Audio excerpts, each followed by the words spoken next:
والمسلمات والمؤمنين والمؤمنات الأحياء منهم والأموات اللهم لا سهل إلا ما جعلته سهلا وأنت تجعل الحزن إن شئت سهلا اللهم اجعل صيامنا صياما مقبولين واجعل صلاتنا صلاة مقبولين واجعل أعمالنا في شهر رمضان مقبولين ولا تجعل فيها مردود برحمتك يا الله يا رب العالمين ربنا آتنا في الدنيا حسنة وفي الآخرة حسنة وقنا عذاب النار والحمد لله رب العالمين الله أكبر ولله الحمد. Alhamdulillah, kaum muslimin sedang jamaah hari raya yang dirahmati oleh Allah Subhanahu wa taala. Di hari yang berbahagia ini Allah masih mengizinkan kita umur yang panjang, di mana hari ini Allah melimpahkan rahmatnya yang sangat penuh kepada kita hanya khusus di hari raya saja. Maka di dalam kitab Durratun Nasihin menjelaskan bahwa di hari raya ini banyak sekali malaikat yang turun dari langit, lalu mereka menyebarkan diri ke seluruh dunia dan mereka duduk hadir bersama-sama orang yang sedang mengamalkan salat Aid dan sedang mendapatkan kemerdekaan di hari Aid. Maka dalam hadis disebutkan malaikat itu i'taradan, menyebar ke seluruh dunia, bukan hanya di negeri kita, tapi malaikat turun juga di negeri yang juga ada orang-orang Islamnya, saudara-saudara kita yang ada di belahan bumi yang lain. Kaum muslimin, ketahuilah, ketika malaikat itu menyebar ke seluruh bumi, wabil khusus di hari ini, mereka beristighfar kepada Allah, meminta ampun untuk umat Muhammad yang sebelumnya telah melakukan amaliyah puasa. Lalu Allah berfirman, ya malaikati ishhadu inni qad ja'altu maghfiratan wa rahmah li ummati Muhammad. Allah berfirman ke seluruh malaikat, wahai malaikat-malaikatku yang telah menyebar seluruh dunia, inni qad ja'altu, sungguh hari ini, di hari Yaumul Aid ini, di hari raya ini, kata Allah, ishhadu ya malaikati, bersaksilah kamu semua wahai malaikatku, qad ja'altu maghfiratan wa rahmah, hari ini ampunanku telah kuberikan, hari ini rahmatku telah kuberikan li ummati Muhammad, untuk umat Muhammad sallallahu alaihi wasallam. Sungguh bahagianya kita menjadi umat Muhammad.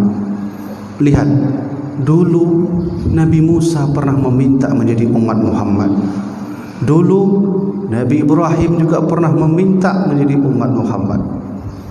Maka wajar di suatu hari Nabi Musa bertanya kepada Allah, ya Rabbi, wahai Tuhanku, hal ajadan akramta mithlu ma akramtani haitsu kalamak ya Allah. Ya Allah, kira-kira ada enggak manusia yang lebih mulia daripada aku? Hal akramta ajadan mithlu ma akramtani haitsu sama'taka ya Allah? Apakah ada golongan ya Allah atau kelompok yang lebih mulia daripadaku ya Allah, sekira-kira hari ini engkau muliakan aku dengan kalammu? Nabi Musa dikenal sebagai nabi yang bisa berbicara langsung dengan Allah tanpa perantara Jibril alaihissalam, termasuk satu-satunya nabi yang berbicara dengan Allah tanpa ada perantara. Maka ini kelebihan Nabi Musa alaihissalam. Maka Nabi Musa bertanya, dengan kelebihan itu beliau bertanya, ada enggak yang lebih mulia dari aku ya Allah? Sekira-kira hari ini engkau berikan kelebihan kalamu kepada aku. Maka ketika itulah Allah menjawab, ya Musa, inna li ibadan ukhrijuhum fi akhir zaman. Ada Musa, ada kelompok yang lebih baik darimu Musa. Inna li ibadan, sesungguhnya aku mempunyai hamba, ukhrijuhum fi akhir zaman, yang nanti akan kukeluarkan hamba-hambaku itu di akhir zaman. Kapan akhir zaman itu? Yaitu umat yang sedang menunggu kedatangan semakin dekatnya hari kiamat, itu disebut akhir zaman. Siapa mereka? Wallahu a'lam. Coba kita lanjutkan bagaimana perkataan Musa. Katakan Allah menjawab perkataan Nabi Musa, ukhrijuhum fi akhir zaman fa aqruhum syahrul Ramadan ya Musa. Ketika hambaku kukeluarkan di akhir zaman, faqramuhum syahrul Ramadan, mereka itu semua memuliakan bulan Ramadan. Barulah Allah berkata, idza sammat ummata Muhammad, hamba yang kumaksudkan itu Musa adalah umat Nabi Muhammad sallallahu alaihi wasallam. Idza sammat ummata Muhammad, apabila umat Nabi Muhammad sedang berpuasa, apakah engkau tahu Musa? Di hari itu wasfarat alwanahum, ketika itu menguninglah kulit mereka karena menahan lapar. Mereka berpuasa karena diriku Musa, sehingga menguninglah kulit mereka karena menahan lapar. Wa biyadat syafahuhum, lalu memutihlah bibir mereka karena aku. Mereka rela menahan haus sehingga memutihlah bibir mereka. Wahai Musa, ketahuilah wahai Musa, arfa'u tilkal hijab waqtal iftar, aku dan dirimu hari ini itu dekatnya 70.000 hijab. Allah berkata kepada Nabi Musa, Musa, jarak kedekatanmu denganku adalah 70.000 hijab. Arfa'u tilkal hijab waqtal iftar, tapi ada hambaku yang aku hilangkan 70.000 hijab itu. Sedikit pun tak ada hijab antara aku dan hambaku itu. Siapa mereka? Umat Muhammad ketika berbuka puasa. Rela mereka tidak mau minum karena Allah, rela mereka tidak makan karena Allah, rela mereka menghindari hawa nafsunya karena Allah, rela mereka untuk tidak mengerjakan kemaksiatan dan perzinahan karena Allah. Mereka hidup dalam kelaparan karena aku, mereka hidup dalam kehausan karena aku, semua karena aku Musa. Arfa'u tilkal hijab, ketika itu aku mengambil jarak-jarak hijabku kepada hambaku yang sedang berbuka puasa itu. Maka ingin sang khatib sampaikan di sini adalah kita umat Muhammad yang sudah menjadi ummatul mukhtarah, umat yang dipilih oleh Allah Subhanahu wa taala. Maka wajar kata Rasulullah, khamsud lam ya'tuhunna min qabli ahadun minal anbiya.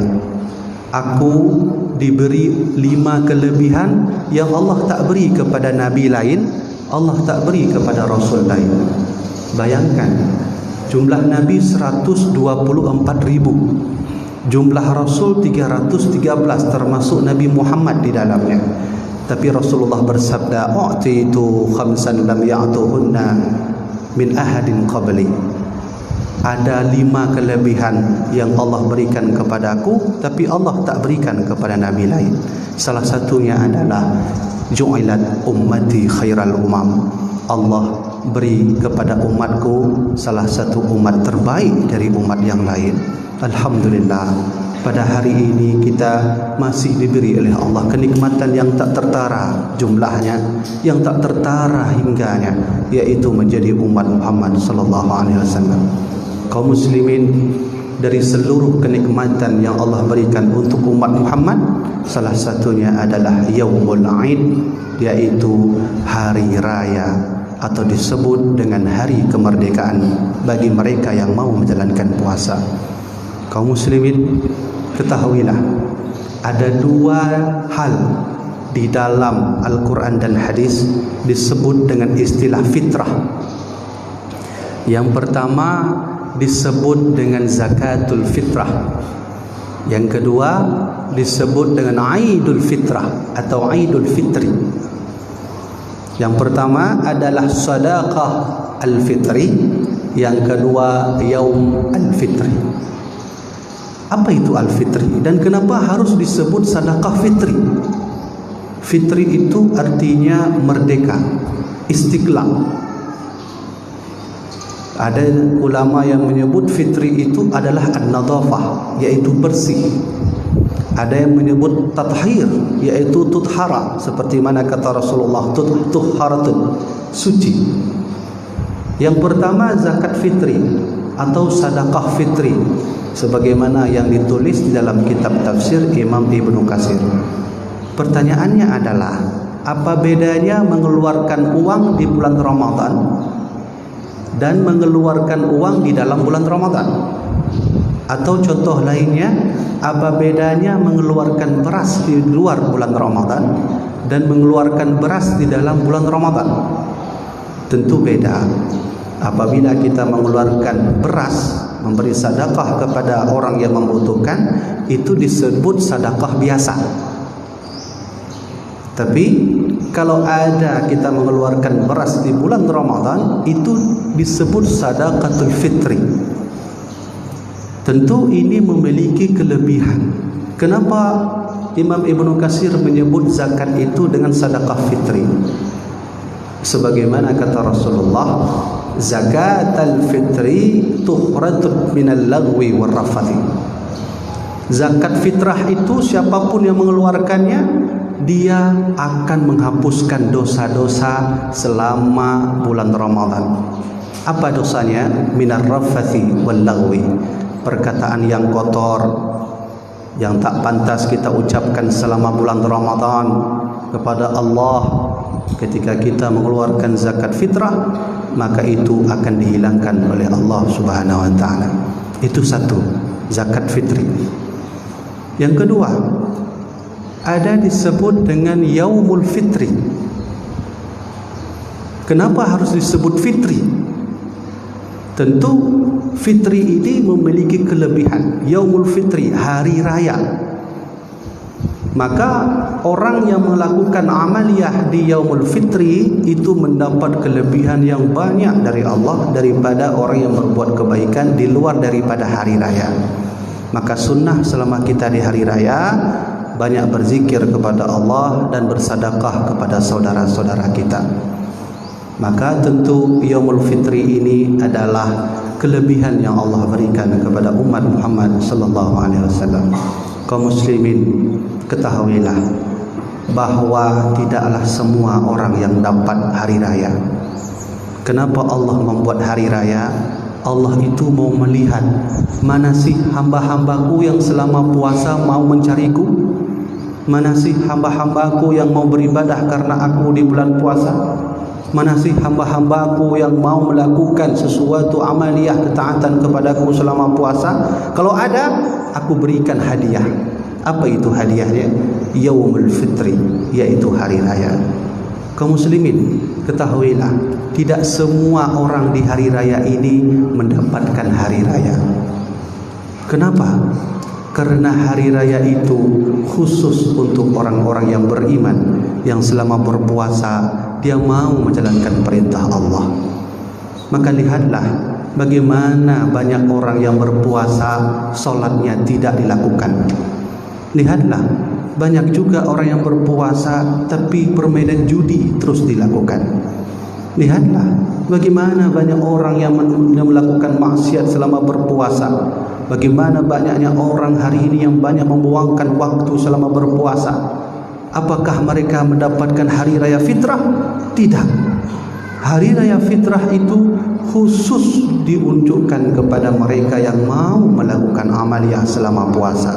Siapapun selama berpuasa menahan diri dari lapar, menahan diri dari haus, mau mendekatkan diri terus kepada Allah, qiyamul lail, membaca Al-Quran, menghidupkan tahajud, menghidupkan solat sunnah, menghidupkan tarawih, maka orang-orang itulah yang mendapatkan hari raya fitrah. Persis sama seperti mana dulu nenek moyang kita memperjuangkan Indonesia ini. Hari raya kemerdekaan itu tak Allah berikan bagi mereka yang malas berjihad. Coba lihat bagaimana sesungguhnya keadaan Indonesia kalaulah nenek moyang kita dulu tidak mau memperjuangkan jasad dan ruhnya untuk agama dan bangsa ini, maka tidak ada yang namanya negara Indonesia. Tapi Allah berikan kelebihan kemerdekaan untuk bangsa Indonesia. Negeri Malaysia itu diberi oleh Inggris, sedangkan Indonesia merdeka karena darah, keringat dan nyawa diberikan kepada Allah Subhanahu wa taala, sehingga Allah berikan al-fitrah, yaitu kemerdekaan. Maka demikian juga orang berpuasa, kalau selama berpuasa mau melakukan taatan kepada Allah, maka Allah berikan hari raya fitrah. Maka perlulah ini disampaikan, karena pada hari ini banyak orang yang mengamalkan labisul jadid. Hari raya itu identik dengan baju baru. Maka kata ulama, laisal aid liman labisahul jadid. Hari raya itu bukan pada orang yang memiliki baju baru. Walakinnal aid, akan tetapi hari raya itu adalah ta'atan tazid, ketaatan kita semakin bertambah. Itu yang disebut hari raya. Pertanyaannya, silahkan bertanya kepada diri masing-masing. Sampai hari ini, di detik ini, apakah keimanan kita bertambah selama berpuasa? Apakah ketaatan kita bertambah selama berpuasa? Kalau iya, tanda bahwa hari raya sudah ada untuk kita, hadiah dari Allah Subhanahu wa taala. Kaum muslimin rahimakumullah. Tapi sang khatib ingin sampaikan, ada 5 hari raya yang melebihi hari raya dari hari raya yang lain. Siapapun yang mendapatkan 5 hari raya ini, sungguh dia itu keluar dari bumi ini dengan selamat dan masuk ke dalam surga. Apa itu 5 hari raya? Kata Anas bin Malik, salah seorang sahabat Nabi yang tertua, beliau salah satu sahabat Nabi yang terakhir meninggalnya, yaitu Anas bin Malik. Apa kata beliau? Lil mu'minina khamsatun a'yad.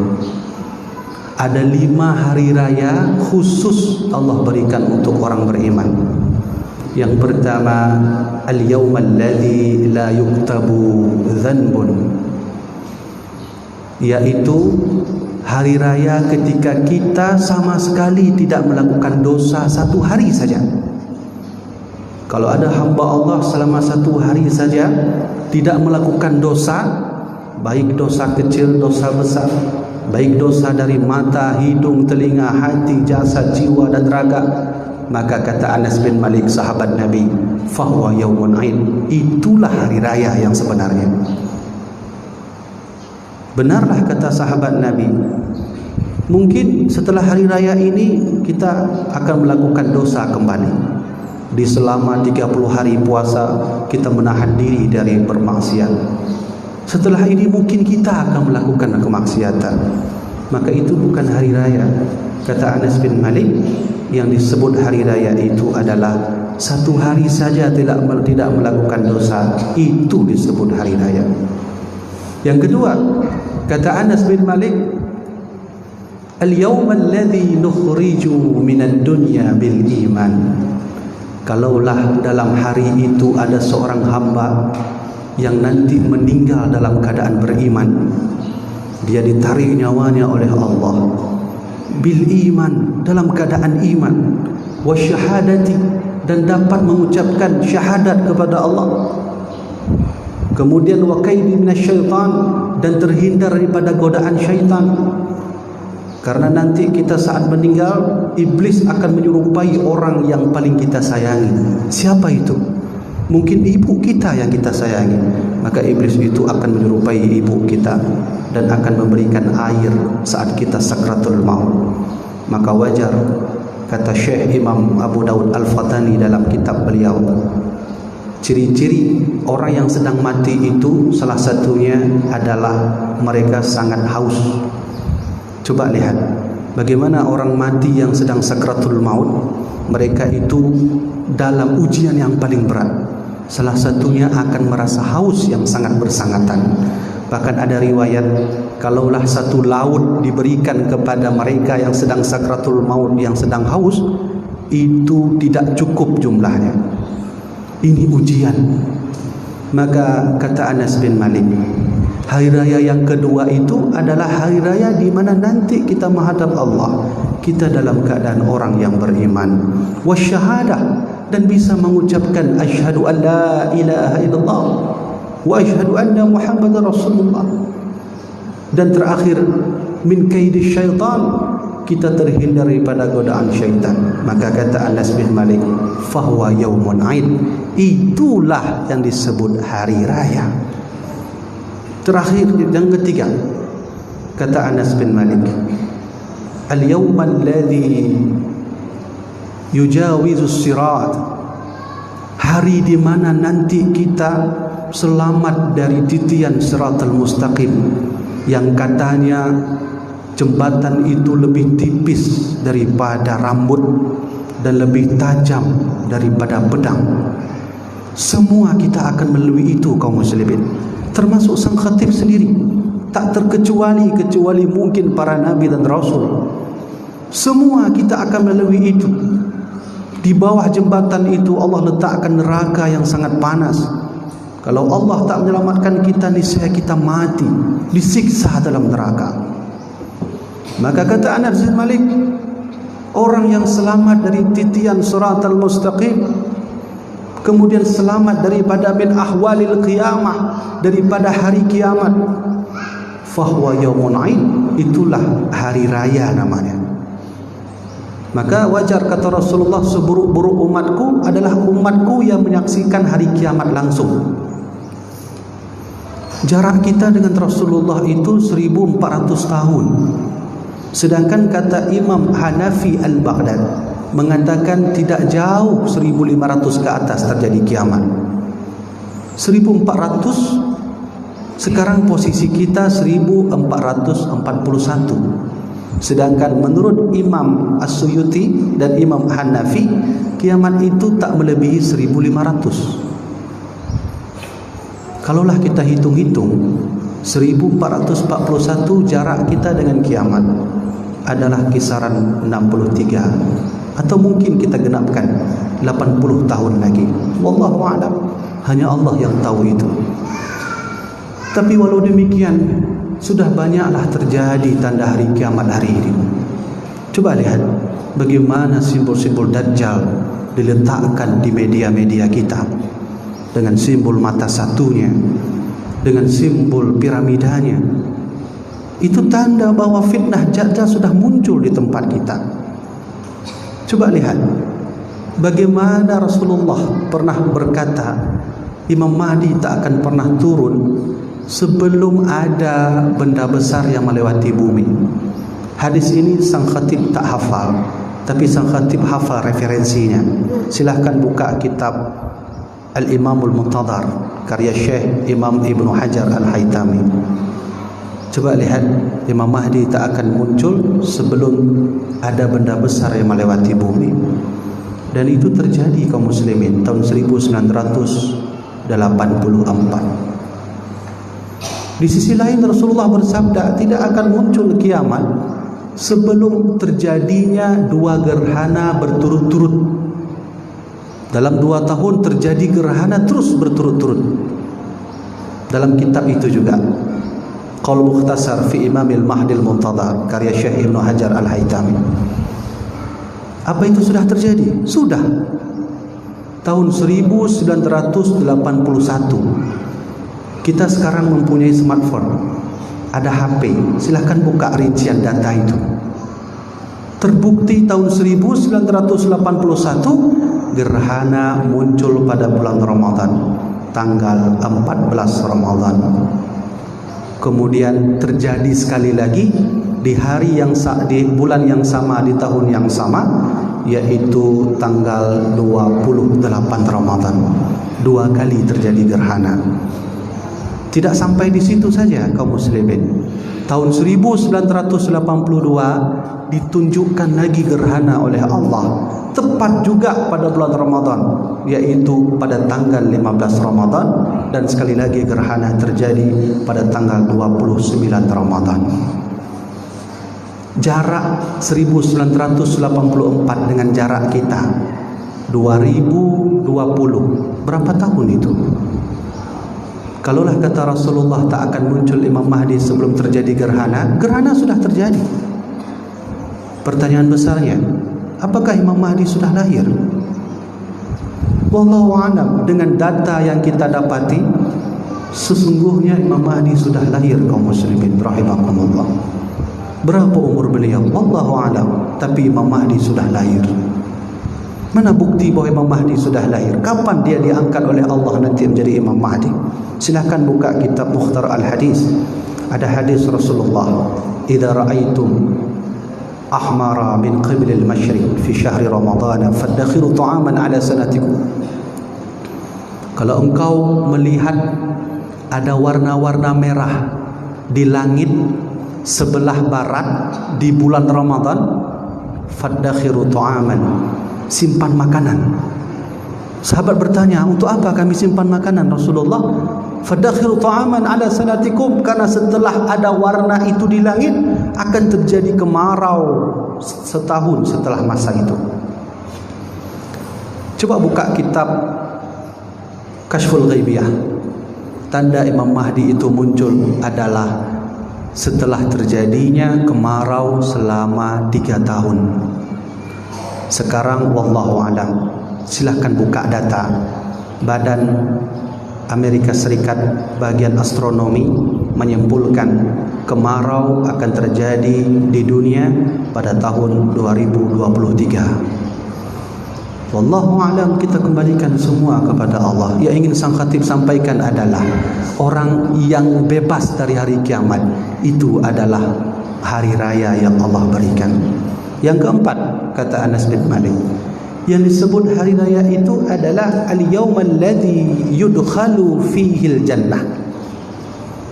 Orang yang bisa masuk surga, siapapun itu, mau orang miskinkah dia, orang kayakah dia, kalau masuk surga, kata Anas bin Malik, fahuwa yaumun aid, itulah yang disebut hari raya.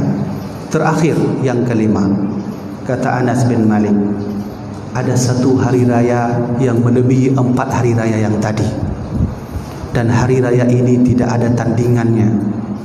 Inilah hari raya yang sebenar-benarnya, yang tak ada nilainya yang lain dan tak ada bandingan yang lain. Apa itu? Al-yawmal ladzi yundaru fihi ila rabbih. Hari di mana nanti kita bisa melihat Tuhan kita dengan mata kita sendiri. Hari di mana nanti kita bisa melihat Allah dengan jasad kita sendiri. Hari di mana nanti kita bisa melihat Allah dengan mata kita, dengan jasad kita, dengan ruh kita. Maka kata Anas bin Malik, fa huwa yaumun aid, itulah hari raya yang sebenar-benarnya hari raya. Maka Allah berkata, man liqa'i, siapa yang ingin berjumpa denganku, fadhkuru dzikran katsira, maka ingatlah aku sebanyak-banyaknya. Siapa yang ingin berjumpa dengan Allah, fadhkuru dzikran katsira, ingatlah aku sebanyak-banyaknya. Maka kaum muslimin rahimakumullah, inilah hari raya yang puncak. Tak ada lain hari raya yang lain daripada hari raya kita bisa berjumpa dengan Allah. Apalagi kita bisa berjumpa dengan Rasulullah sallallahu alaihi wasallam. Kaum muslimin rahimakumullah, maka di sini kami simpulkan apa maksud yang ingin kami sampaikan di sini. Kaum muslimin, tak lama lagi kita akan menjalani yaumul qiyamah, hari kiamat. Tak lama lagi kaum muslimin. Kalaulah memang badan NASA itu benar apa kata mereka, kita kembalikan semua kepada Allah. Wajib kita kembalikan kepada Allah hal-hal yang gaib. 2023 terjadinya kemarau. Maka kalau itu terjadi, cocok sudah dengan hadis Nabi, cocok sudah dengan pendapat Syekh Daud Al-Fatani dalam kitab beliau Kashful Ghaibiyah. Ingatlah, kalau itu terjadi, kata Rasulullah, fadakhiru ta'aman, simpan makanan, karena nanti akan terjadi yang namanya kemarau. Jarak 2023 dengan kita itu 3 tahun lagi. Maka wallahu alam, kata Imam Syekh Daud, umur Imam Mahdi ketika diangkat nanti adalah 40 tahun. Ada ulama menyebut 50 tahun. Sekarang berapa umur beliau? Wallahu alam. Tapi kalau kita hitung munculnya gerhana dengan tahun 2020, umur beliau sekarang 38 tahun. Kita minta kepada Allah, mudah-mudahan ya Allah, kami semua selamat di hari akhirat nanti. Kami selamat daripada yaumul qiyamah, azab di mana Engkau mengazabkan seluruh umat di dunia ini ya Allah. Maka kaum muslimin, tak lain dan tak bukan, sang khatib ingin sampaikan, ayo sama-sama kita dekatkan terus diri ini kepada Allah dengan cara mendekatkan diri kepada alim ulama. Ulama lah yang menjadi panutan hidup kita. Permasalahan semua bisa kita berikan kepada alim ulama untuk memecahkan masalah. Tapi Rasulullah pernah berkata, kalaulah ulama tak ada lagi, maka intaza'an ru'usul juhala, nanti orang akan mengangkat ulama-ulama bodoh. Wallahu alam, hari ini ulama sudah banyak diangkat oleh Allah Subhanahu wa taala. Jangan tinggalkan ulama. Mari sama-sama kita tajak udayah, tajak bud pak dayah dalake bertuah pak ulama. Hana lain punya ulama hana lain makai kila Rasulullah ru'usat juhalan. Kalau ulama mati nanti ulama-ulama bodoh akan muncul. Sang khatib teringat satu hadis Nabi. Apa kata Rasulullah?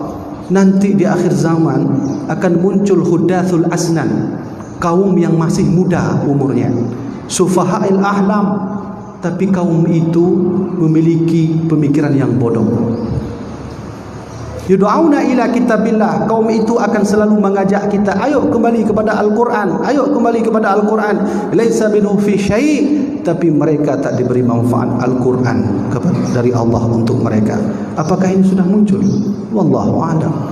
Maka mari sama-sama kita nyo untuk ulama di Aceh Raya nyo khususnya tajak bab ulama dabut hanjut dabut mungkin teuro tego dabut minggu 3 je hanang taala. Hanjut mungkin tengku lentuan hanjut lembut bab ulama seminggu 3 je hana apa sebulan 3. Maka mengaji pun tak perlu lama, 15 minit cukup kalau memang kita terlalu sibuk. Maka oleh kerana itu kaum muslimin, mari sama-sama kita tingkatkan ibadah kita, ketaatan kita kepada Allah Subhanahu wa taala. Baik, demikianlah mungkin yang dapat sang khatib sampaikan. Mudah-mudahan apa yang sang khatib sampaikan ini bermanfaat bagi sang khatib sendiri dan bermanfaat bagi kaum muslimin dirahmatillah Allah. Saya dari sang khatib sendiri mengucapkan selamat Hari Raya Idul Fitri. Mohon maaf lahir dan batin. Mungkin kalau ada kesalahan-kesalahan dari saya, maka tolong dibuatkan maaf, pintu maaf sebesar-besarnya. Maka kaum muslimin, demikianlah dapat sang khatib sampaikan. Semoga kita dalam berkah dari Allah Subhanahu wa taala. Usikum bi nafsi bi taqwallah. Wassalamualaikum warahmatullahi wabarakatuh.